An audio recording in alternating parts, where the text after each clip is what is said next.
Bro, lu pernah nggak sih ngerasa ada yang nggak beres di balik drama voli internasional? Kayak, lu lihat berita Megawati di Fenerbahce, tapi kok berasa ada yang ditutupi? Nah, hari ini gue bakal bongkar habis-habisan drama yang lagi panas banget. Di Turki, siap-siap aja, karena yang gue bakal ceritain ini beneran bikin lu speechless.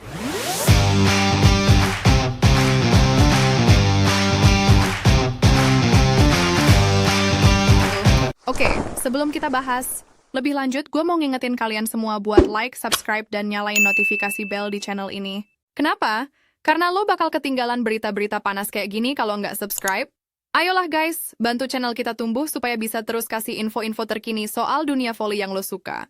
Tinggal pencet tombol merah di bawah, nggak pakai bayar kok. I feel nauseous, believe me.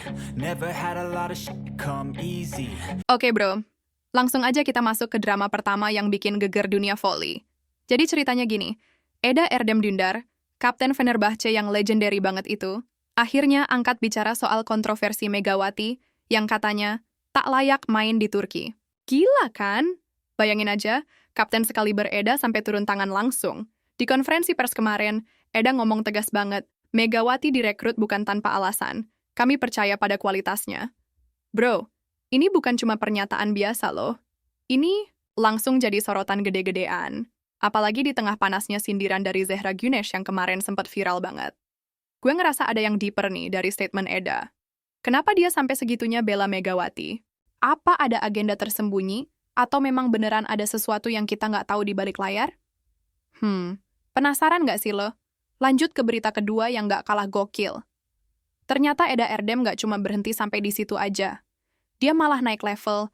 Bro, menanggapi isu yang nyebut Megawati cuma populer di media sosial doang tanpa skill yang mumpuni, Eda langsung sindir balik dengan pedas. Popularitas bisa datang dari performa, dan dia sudah menunjukkannya di Korea. Jangan remehkan kerja, kerasnya.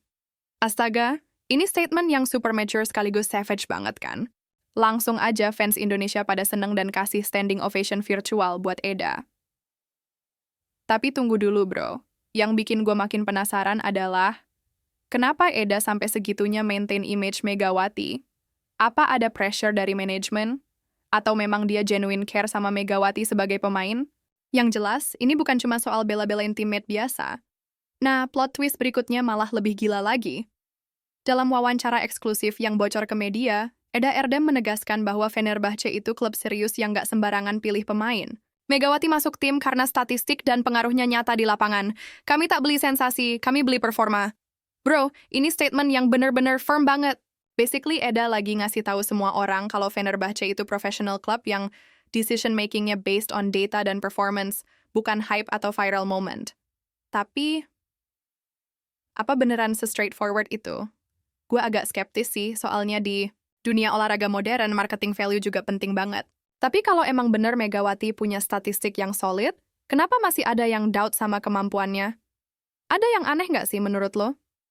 Oke, drama berikutnya malah lebih spicy. Eda Erdem langsung sindir balik Zehra Güneş yang seolah-olah udah judge Megawati sebelum mereka bahkan latihan bareng. Kami belum latihan bareng, belum satu lapangan. Jangan nilai seseorang hanya dari luar. Kita lihat nanti di pertandingan. Gila sih ini, diplomatik tapi savage banget. Eda basically lagi ngasih lesson ke Zehra soal profesionalisme dan fairness. Tapi di sisi lain, gue ngerasa ada tension yang real di antara mereka. Kayaknya ini bukan cuma soal Megawati aja, tapi ada underlying konflik yang lebih deep. Yang bikin gue makin curious adalah timing statement ini. Kenapa sekarang? Kenapa Eda harus vokal banget? Apa ada pressure dari fans Indonesia? Atau memang ini genuine concern dari dia sebagai leader? Plot twist. Selanjutnya bikin gue respect banget sama Eda. Dia menunjukkan true leadership dengan statement yang super inspirational. Kalau kita mau maju, kita harus terbuka. Megawati punya potensi. Dan saya ingin bantu dia adaptasi, bukan menjatuhkannya. Bro, ini bukan cuma soal PR atau damage control loh. Ini genuine leadership mindset yang rare banget di dunia olahraga kompetitif. Eda literally positioning herself sebagai mentor dan protector buat Megawati di environment yang challenging. Tapi yang bikin gue mikir adalah, seberapa challenging sih atmosfer di Turki untuk pemain asing? Apa memang ada culture shock yang signifikan? Dan kenapa Eda merasa perlu banget jadi shield buat Megawati? Berita keenam malah lebih heartwarming. Dalam sesi meet and greet sama fans, Eda sempat appeal langsung ke supporters. Megawati sudah jadi bagian dari keluarga kami. Kalau kalian cinta Fenerbahce, dukung semua pemainnya. Bukan hanya yang kalian kenal lama. Ini move yang super smart secara psikologis. Eda lagi frame naratif bahwa supporting Megawati itu bagian dari loyalty ke klub. Dia basically lagi unite fanbase yang mungkin terpecah soal rekrutmen Megawati. Tapi, gue juga ngerasa ada hint of desperation di sini. Apa fanbase Fenerbahce emang resisten sama kehadiran Megawati? Apa ada xenofobia atau racism yang subtle? Kenapa Eda harus sampai segitunya educate fans? Drama ketujuh malah bikin gue emosional. Eda ngaku bakal personally support Megawati through pressure Liga Turki. Saya pernah ada di posisi dia, penuh tekanan, saya akan dampingi dia. Itu tugas saya sebagai kapten. Bro, ini vulnerability yang rare banget dari senior atlet. Eda sharing personal experience dan showing empathy yang genuine.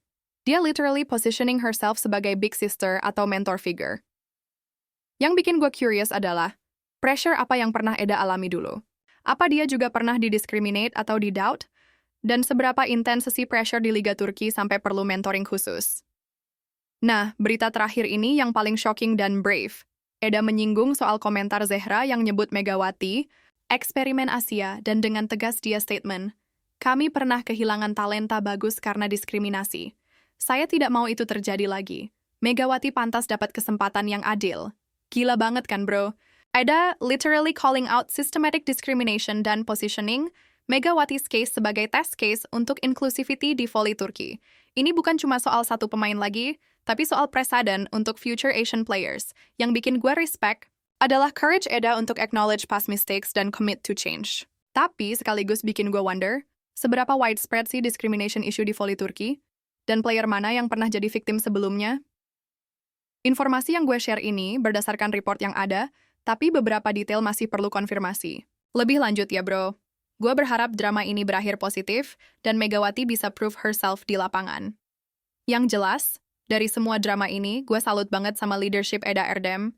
Dia showing true captain mentality dengan protect teammate-nya dan advocate for fairness. Hopefully ini jadi contoh bagus untuk senior players lainnya. Makasih banget udah nonton sampai habis, bro. Gimana menurut lo soal drama ini? Tim Eda atau tim Zehra? Drop komen kalian, dan jangan lupa subscribe 11 menit biar kita bisa ngobrol lagi soal update terbaru dunia volley. Peace out!